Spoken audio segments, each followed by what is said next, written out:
ndetse aregwa n'icyaha cyo gusambanya umuntu. Ni ukuvuga ngo rero ikimenyetso tubona muri sisiteme urukiko rugomba kugisuzuma niba ari ikimenyetso nyine kigomba gutuma urubanza rufungwa. Nongeye kuguha ikaze kandi nongeye kukwifuriza kugubwa neza wo gukurikirana ibiganiro byiza Panda TV Show tukugezaho buri gihe. Nge nitwa Irene Kamoso, nguhaye ikaze rero, nguhaye ikaze kuri breaking news cyangwa se amakuru agezweho ku mbuga nkoranyambaga mu bitangazamakuru byose byo mu Rwanda. N'ifungurwa ry'umubyinnyi kabuhariwe Titi Brown nyuma y'imyaka 2 yakurikiranyweho icyaha cyo gusambanya umwana utarageza imyaka y'ubukure akamutera inda. Titi Brown yagizwe umwere n'urukiko rwisumbuye rwa Nyarugenge rwanahise rutegeka ko arekurwa. Icyemezo cyo kurekura Titi Brown cyasomwe none ku itariki 10 Ugushyingo 2023 saa 4 za mu gitondo aho kuba saa 7 nk'uko byari byitezwe.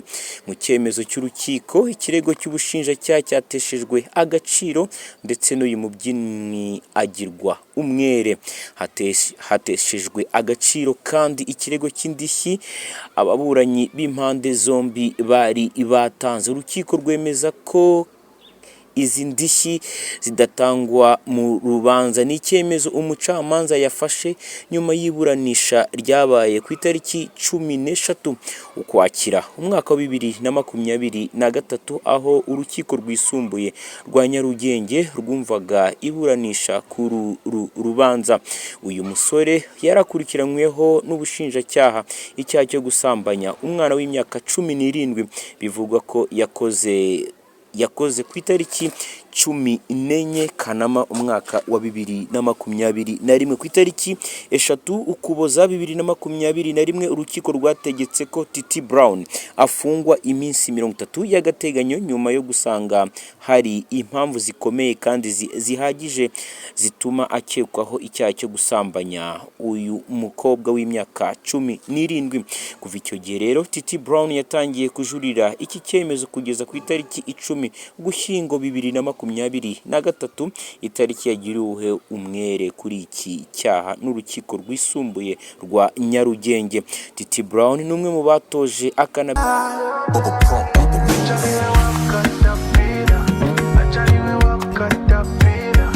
imbyino ziri mu ndirimbo nka Kamwe, Ubushyuhe ya DJ Pius na Blues Melody, Amashu na Fast ya Chris Easy n'izindi zakunzwe. She no like you got on naughty, but she go chop if you give up.